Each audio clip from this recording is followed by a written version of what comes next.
Hello everyone, in this video I'll be showing you a build guide for the Succubus class mod in Baldur's Gate 3. This is a mod that was made by Eclipse in the in-game mod manager, and it's actually quite interesting because we can apply charms to targets and then we further get even more effects like the ability to deal damage to the target.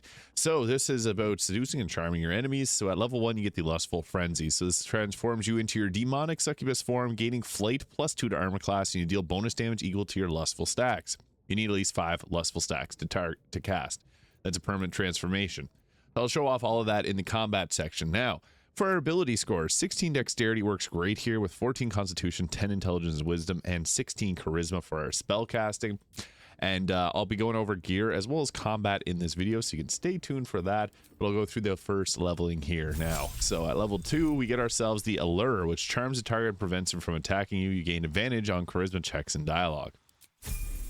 So early on, it doesn't have some super powerful effects, but as we get further on, it gets even better. So at level 3, we get the Wings of Desire, bestow the ability to fly upon yourself or an ally using a desire charge and a concentration. This is a bonus action as well. So then at level 3 here, or 4, we get ourselves the Tempting Whisper. So this is basically a command spell using a desire charge. So a command a creature to flee, move closer, freeze, or drop, and I'll show you how that can be really good. And we get ourselves an increase to our stats here. We can go with charisma or increase our dexterity there for better spellcasting or armor class. At level 5, we get ourselves the demonic charge. You deal an additional 1 to 6 psychic damage to charmed enemies. And you also get the draining kiss, doing 2d6 necrotic damage, and regains that and costs 1 lustful stack. So nice little heal there with some damage. But now once we get ourselves a level 6 here, we get the subclass feature Demon Shade. When damaged, you have a 25% chance to become invisible until your next turn. Then you also get the Soul Contract. Form a contract with an ally. They lose 20% of their maximum health and you gain 20 for 10 turns. And this also uses a desire stack, which actually is pretty strong. Then at level 7 here, we get the Abyssal Allure. So you gain a +1 or 2d6 to persuasion and deception sealed checks. Pretty much not going to fail them at that point. And you also get the Kiss of Submission here. So charm an enemy if it's already charmed, dominated instead. Every time the creature takes damage, it makes a charisma saving throw against your domination, costs 1 lustful stack, and it uses 2 desire charges. So, further controlling our enemies. At level 8, we get the Weakening Caress here. A melee attack that reduces the target strength and dexterity by 1 and does 2d4 + 4 slashing damage. And at this point, I think taking up dexterity is going to be nice to keep everything balanced with our own survivability. At level 9, we get ourselves the Sinful Aura, so nearby enemies have disadvantage on their charisma saving throws. They're pretty nice. And level 10 here, you get yourself the Irresistible Presence. Charmed enemies have a 10% chance to become dominated until the start of their turn. And then at level, we also get ourselves the Succubus Domination here. Dominate a humanoid and make them do your bidding. Cost 1 lustful stack and can only be used while in Lustful Frenzy. And 2 desire charges. At level 11, we get ourselves the Twisting Desire. Charmed enemies take 2 to 8 psychic damage at the start of their turn. And psychic damage can be doubled up with the Resonance Stone. At level 12, you get the Soul Siphon, which does 3d10 + 4 necrotic and heals yourself for that same amount. And it uses 3 lustful charges. And at this point, it's probably best to take up your charisma or your dexterity there, but I think charisma will work best. Now, going over the gear for this, I'll show off what would work best. So getting into things here, I think that the Mask of Soul Perception or the Hood of the Weave here are the best choices for better spell save or better attack rolls. This Helmet of Arcane Acuity can also stack up your spell save DC with weapon attacks. The Wave Mother's Robe fits thematically with this build because, I mean, the appearance, but it also gives resistance of fire and cold damage and heals you. But you can also, if you're going to go all in on this build, once you get the Helldusk armor, it's going to be your best in slot because it'll at least give you 27 armor class for better survivability. Although early game, you can go with whatever armor works best, and even a Baldur armor is a good choice too. But with this, at least it'll give us a lot of survivability. Now, I think the Helldusk gloves for increased fire damage makes sense here, as well as a better spell save DC.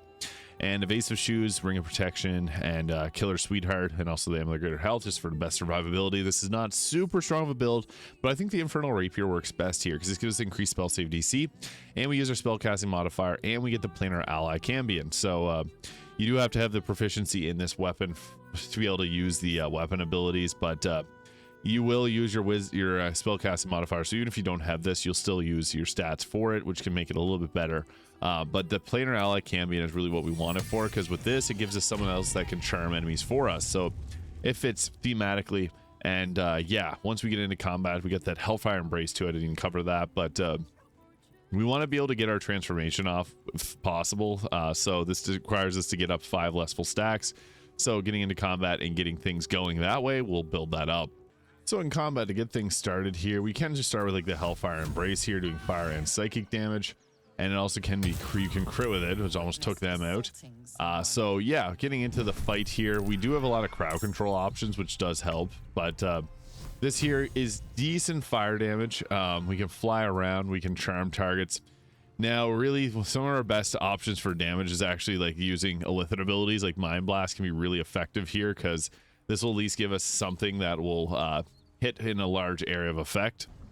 So you can see here, Mind Blast can hit a lot of targets, so that's really what's best. Oh, no, don't want to do that. Jeez, oh, that was not ideal. But the Illithid ability Charm can also work pretty well here. I was trying to hit it so that I can get as many targets as possible. I might have to proc an opportunity attack if I do it that way. That's fine, I'll eat that. I should be able to get as many as I can, yeah, in the Mind Blast here, so that's perfect. Some of the repositioning can be good. But yeah, that took out a lot of them. Psychic damage is really our biggest benefit. That actually brought in more guards, unfortunately, for us to go against. But yeah, we want to get our stacks up and be able to transform here. So I guess for this next, I'll just go with a weapon attack here. And we'll take out this target with a crit. And then we'll just end our turn here. So I got hit by 1 attack there that turn. So I got 1 stack of Lustful set up. But then you can also use your Allure spell here to be able to apply that, and that can also give you more stacks. So we got a 2nd stack there for charming that target, and then we can go with like the tempting whispers here, and we can use this to get them just to walk towards us. So we can command approach here, and 95% hit chance on that. All right, we got command approach set up. That does use one of our stacks there, so you have to be mindful of that, but it is quite nice. So then I'll also just go with a weapon attack against this target here. And set up the Fairy Fire. Now what we want to do is, if we get hit a few times, then we can go into transformation, which I'll show off here. So I guess the thing that we want to be focusing on right now is just be able to charm as many targets as we possibly can. So I guess I'll just go ahead with applying charm to a bunch of them and trying to build up the lustful stacks there. So I guess we'll just go with an allure and just keep applying this to targets. I get 2 stacks there. And this is funny because this will allow us to actually just do it for free, so we can also just apply it to them. And then we'll just end our turn there. And I guess also with our Cambion here, he can also apply attacks if they're charmed. This works perfectly. I guess it doesn't work on them unless he charms them, but he can also charm targets as well. So this just double up on it, and just allow you to charm more targets, which makes their AI work funny. But then we also deal extra psychic damage to them, which is cool. The Illithid ability to apply Charmed also works here too, so if you got that, it's a big benefit here, as we can do it one using a reaction. So I guess we'll continue by adding even more charms onto people, so we can just go ahead with that there, and then apply our other charms here. So the Kiss of Submission here, we can apply that to another target. This one actually doesn't give us this, or it does give us the stack. Sometimes it's a little glitchy with that, but we ran out of our resource to be able to apply those, so everyone here is all charmed, and then I guess we can just go ahead with some weapon attacks against our charmed targets. So we want to get that lustful stacks up to 5, so that removes their charm. That's fine. And they also will take psychic damage each turn, which is even nicer. So that is huge, because you can just whittle them down with the psychic damage over time. They'll hopefully hit me with an attack. Maybe. Yeah, they did. Perfect. So I hope they don't miss. Oh, they did. And we can just charm them again with the Illithid ability. Which then gives it the 5 lustful stacks, so I can now do the transformation. And now there's this lust overdrive here. When you get attacked and have at least 5 stacks of lustful, you can transform into your succubus form. So doing that, we transform there, as you can see, and now we're in our ultimate form, the succubus lustful frenzy, giving us +2 to armor class. And this ends whenever we run out of our stacks, so we want to obviously have a stack of as long as we can. You can see that was 20 or 36 damage psychic wise there, which is pretty crazy. So once we're in our form here, we can go with, I guess we can go with some attacks, and we got the Weakening Caress here, which can reduce their stats. So let's go with that attack. It applies additional psychic damage there. I guess we just go with another attack here, and then use our charm. Oh, it blocked it. Of course it did. And we also have that ability to turn invisible, so that's pretty nice too. And then we can apply our charm there, giving us even further stacks. So we'll just end our turn there, and you can see they'll just keep taking psychic damage. And if they're nearby, they're going to have that vulnerability to psychic damage, so they'll take even further amounts of damage. And then anyone that's not is going to keep attacking us, potentially setting up our stacks even further, which is kind of what we want. But we have a good armor class, so we're not likely to get hit too often. We're just waiting for that psychic damage to wear down everyone, because you can see their health is actually dropping quite a bit, and they're just kind of running from us. And boom, there's 3 of them that just dropped. So that's exactly what we want to have happen, and I'm glad that I was able to capture that. So I guess now I'll just continue to go for attacks. Anyone that's charmed is going to be pretty weak, so we can just go ahead with charming one of them and do like weapon attacks on the others. So we'll find the weakest target here, so apply that there. That took them out, perfect. And then I'll apply the charm on this target.